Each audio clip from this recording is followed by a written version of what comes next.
వానర సైన్యమును తూర్పు దిక్కుకు పంపిన తర్వాత సుగ్రీవుడు బాగా ఆలోచించి పరీక్షింపబడిన వానరులను దక్షిణ దిక్కుకు పంపాడు. విశేషమును గుర్తింప సమర్థుడైన వీరుడైన సుగ్రీవుడు అగ్ని కుమారుడైన నీలుని, హనుమంతుని, బ్రహ్మదేవుని కుమారుడు, గొప్ప బలము కలవాడు అయిన జాంబవంతుని, మహోత, శరారి, శరగుల్మ, గజ, గవాక్ష, గవయ, సుషేణ, వృషభ, మైంద, ద్వివిధ, విజయ, గంధమాదులను, అగ్నిపుత్రులైన ఉల్కాముఖ, అనంగులను, వేగముతో పరాక్రమముతోనూ కూడిన అంగదుడు మొదలైన వీరులను పంపాడు. ఆ వానరులకు మహాబలశాలి అయిన అంగదుని నాయకునిగా చేసి వారిని దక్షిణ దిక్కుకు పంపాడు. ఆ సుగ్రీవుడు ఆ దిక్కులందున్న ప్రవేశింప శక్యముగాని ప్రదేశములను గూర్చి ఆ వానర నాయకులకు చెప్పాడు. అనేక శిఖరములు, వృక్షములు, లతలు గల వింధ్య పర్వతమును, మహాసర్పములు నివసించు రమ్యమైన నర్మదా నదిని, రమ్యమైన గోదావరి నదిని, కృష్ణవేణి అను మహానదిని, మహాసర్పములు నివసించు సుందరమైన వరదా నదిని, మేఖల దేశమును, ఉత్కల దేశమును, దశార్ణవ నగరములను, ఆబ్రవంతి, అవంతి నగరములను అన్నిటినీ వెతకండి. విదర్భ, రుష్టిక, మాహిషక, మత్స్య, కళింగ, కౌశిక, ఆంధ్ర, పుండ్ర, చోళ, పాండ్య, కేరళ దేశములను, పర్వతములతోనూ నదులతోనూ గుహలతోనూ నిండిన దండకారణ్యమును, గోదావరి నదిని, వీటన్నిటినీ అన్వేషించండి. ధాతువుల చేత అలంకరింపబడినది, విచిత్రమైన శిఖరములు గలది, శోభతో కూడినది, పుష్పించి చిత్రవర్ణములుగా ఉన్న అరణ్యములు గలది అయిన మలయ పర్వతమునకు వెళ్ళి అందమైన చందన వనములు గల ఆ మహాపర్వతమునందు వెతకండి. తరువాత మీకు అక్కడ నిర్మలమైన జలములతో నిండి అందముగానున్న కావేరీ నది కనబడును. దానిలో అప్సర స్త్రీలు విహరిస్తూ ఉంటారు. సుందరమైన ఆ మలయ పర్వత శిఖరమునందు కూర్చున్న మునిశ్రేష్ఠుడైన సూర్యుని వంటి కాంతి గల అగస్త్యుడు మీకు కనబడతాడు. తరువాత ప్రసన్నుడైన ఆ మహాత్ముని అనుజ్ఞ పొంది మొసళ్లతో నిండిన తామ్రపర్ణి నదిని దాటి వెళ్ళండి. చిత్రములైన చందనములు ఆవరించి ఉన్న ద్వీపములు, ఉదకములు గల ఆ తామ్రపర్ణి నది యువతి అయిన స్త్రీ ప్రియుని చేరినట్టు సముద్రమును చేరుతూ ఉండును. ఓ వానరులారా, మీరు అక్కడికి వెళ్ళి పాండ్య దేశము కోటకు అమర్చిన బంగారు వికారమైన ముత్యముల చేత మణుల చేత అలంకరింపబడిన దివ్యమైన తలుపును చూడగలరు. అటు తర్వాత సముద్రమును సమీపించి చేయవలసిన కార్యమును నిర్ణయించుకోండి. అక్కడ అగస్త్యుడు సముద్ర మధ్యములో నిలిసిన సుందరమైన మహేంద్ర పర్వతము ఉన్నది.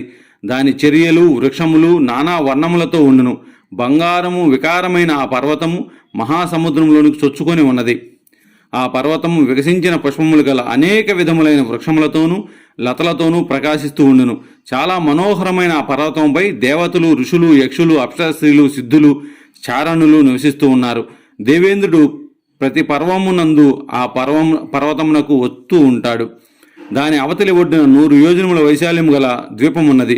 ప్రకాశిస్తున్న ఆ ద్వీపమునకు మానవులు వెళ్ళలేరు. ఆ ద్వీపమునందు అంతటను మీరు వెతకండి. మీరు విశేషించి ఆ ద్వీపమునందు సీతను అన్ని విధముల అన్వేషించవలెను. రాక్షసరాజు దేవేంద్రునితో సమానమైన కాంతి గలవాడు, దురాత్ముడు, చంపదగినవాడు అయిన రావణుడు ఆ దేశమునందే నివసిస్తూ ఉండును. ఆ దక్షిణ సముద్ర మధ్యమునందు అంగారక అను ఒక రాక్షస స్త్రీ నివసిస్తూ ఉండును. ఆమె నీడను బట్టి లాగి ప్రాణాలను భక్షిస్తూ ఉంటుంది. ఆయా దేశములను గూర్చి సంశయములను ఈ విధముగా తొలగించుకొని మీరు అమితమైన తేజస్సు గల రాముని భార్య కొరకు వెతకండి. ఆ ద్వీపమును దాటిన తర్వాత 100 యోజనముల సముద్రములో సిద్ధులకు, చారణులకు నివాసమైన పుష్పితక అను అందమైన పర్వతం ఉన్నది. సముద్ర జలములలో ఉన్న చంద్రకిరణములతోనూ సూర్యకిరణములతోనూ సమానమైన ఆ పర్వతం విశాలమైన శిఖరములతో ఆకాశమును ఒరియుచున్నట్లుండును.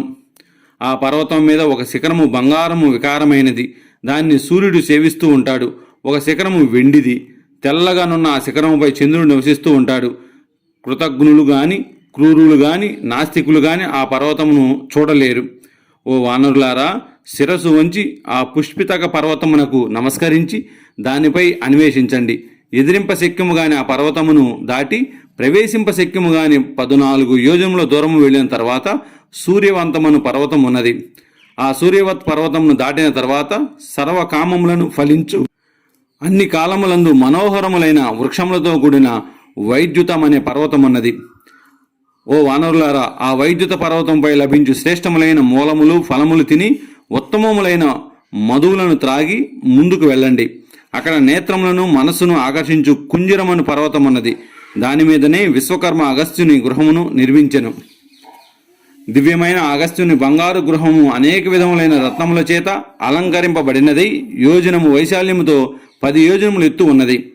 అక్కడ సర్పములకు నివాసమైన భోగవతి అను నగరమున్నది. విశాలమైన వీధులతో నలువైపులా రక్షింపబడుచున్న దానిని ఎవరు ఎదిరింపజాలరు. తీక్ష్ణమైన కోరలు గొప్ప విషము గల భయంకరములైన సర్పములు దానిని రక్షించబడును. ఆ నగరములో సర్పరాజు చాలా భయంకరుడైన వాసుకి నివసిస్తూ ఉంటాడు. ఆ భోగవతి నగరములు అన్వేషించి దాని బయటకు వచ్చి ఆ నగరమును ఆవరించి ఉన్న సమీప ప్రదేశములన్నింటినీ వెతకండి. ఆ దేశమును దాటిన తర్వాత సకల రత్నములతో నిండి శోభిస్తున్న వృషభమను మహాపర్వతమున్నది. అది వృషభాకారములో ఉండును.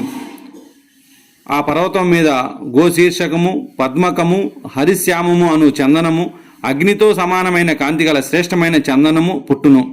ఆ చందనమును చూసి దానిని ఎన్నడను తాకవద్దు. భయంకరమైన ఆ వనమును రోహితులు అను గంధర్వులు రక్షిస్తూ ఉన్నారు.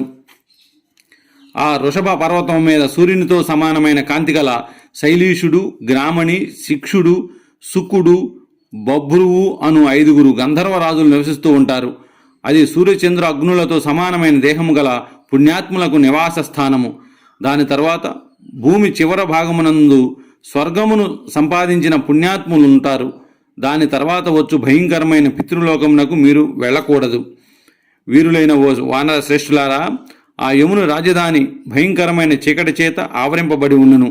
మీరు అంతవరకే వెళ్ళుటకు గాని వెతుకుటకు గాని శక్యమగును. ప్రాణులెవరూ అది దాటి వెళ్ళలేరు. ఈ అన్ని ప్రదేశములను ఇంకను అక్కడ కనబడిన ఇతర ప్రదేశములను వెతికి సీత జాడను తెలుసుకుని తిరిగి రండి.